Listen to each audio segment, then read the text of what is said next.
Alhamdulillahi Rabbil Alameen. As-salatu was-salamu ala khatimin nabiyyin wa ala alihi wa sahbihi ajma'in. Amma ba'd. Fa'auzu billahi minash shaitanir rajim. Bismillahir rahmanir rahim. قال الله تعالى في سورة الشورى وما كان لبشر أن يكلمه الله إلا وحيا أو من وراء حجاب أو يرسل رسولا فيوحي بإذنه ما يشاء إنه علي حكيم. Translation. And it is not for a human being that Allah should speak to him except by revelation or from behind a veil, or he sends a messenger of Allah. Indeed, he is supreme, high, and all wise. In this ayah, Allah subhanahu wa ta'ala has clearly said that there are three ways that Allah subhanahu wa ta'ala communicates with the human beings. Number one is ilham, in which Allah subhanahu wa ta'ala communicates directly to human's heart. It is possible that even today Allah subhanahu wa ta'ala send wahi and does ilham to his pious people and walis. The second form is behind a veil, which is to our knowledge is done only with Musa alayhi salam. The third type is the way Prophet Muhammad sallallahu alaihi wasallam had the Quran revealed on him. When Prophet Muhammad sallallahu alaihi wasallam was 40-year-old and was praying in cave of Hira, Jibreel alayhi salam came and said, Iqra, meaning read. Prophet Muhammad sallallahu alaihi wasallam said, Ma ana biqari, meaning I am not a reader. Angel Jibreel said it again, and Prophet Muhammad sallallahu alaihi wasallam said the same thing again. The third time, Angel Jibreel gave him a tight hug and said, Iqra bismi rabbik, read with the name of your Lord.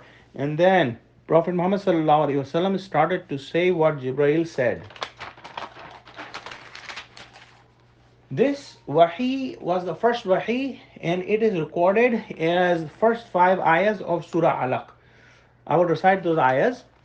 اقرأ باسم ربك الذي خلق خلق الإنسان من علق اقرأ وربك الأكرم الذي علم بالقلم علم الإنسان ما لم يعلم. Translation. Read in the name of your Lord who created man from a hanging embryo or blood clot. Read, and your Lord is most generous, who taught by the pen. In this ayah, Allah subhanahu wa ta'ala used the word read twice. And as per scholars, there are two types of human knowledge. One is revealed knowledge, or the knowledge of wahi that Allah sends directly to the hearts of human beings. The second type of knowledge is the knowledge that we acquire by using our five senses, which includes all the scientific knowledge. And this knowledge is the exfoliation of the knowledge Allah subhanahu wa ta'ala gave to Adam alayhi salam when he taught all the names to Adam alayhi salam.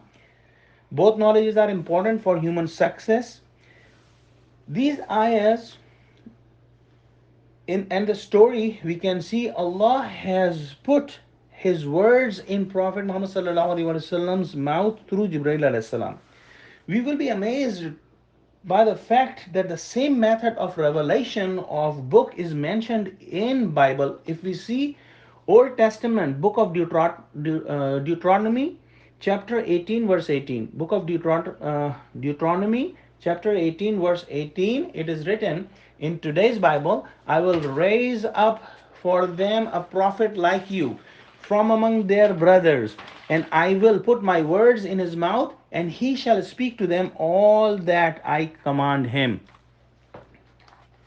Allah told Musa alayhi salam that we will send a prophet from brothers of Bani Israel, that will be from Bani Ismail, who will be like Musa alayhi salam, meaning he will have a book, he will have a Sharia, he will have a family, and he will die and born like a normal human being. The only prophet after Musa alayhi salam with these qualities is Prophet Muhammad sallallahu alaihi wasallam. I would like to invite you to Google this ayat of Deuteronomy to see how much the method of Quranic revelation is mentioned there, and how clear this predicts the coming of Prophet Muhammad sallallahu alaihi wasallam. Let's pray that Allah subhanahu wa ta'ala gives us the guidance and connect us to Quran and help us read, understand, and act on Quran. Wa akhiru dawana alhamdulillahi rabbil alameen. Wassalamu alaikum wa rahmatullahi wa barakatuh.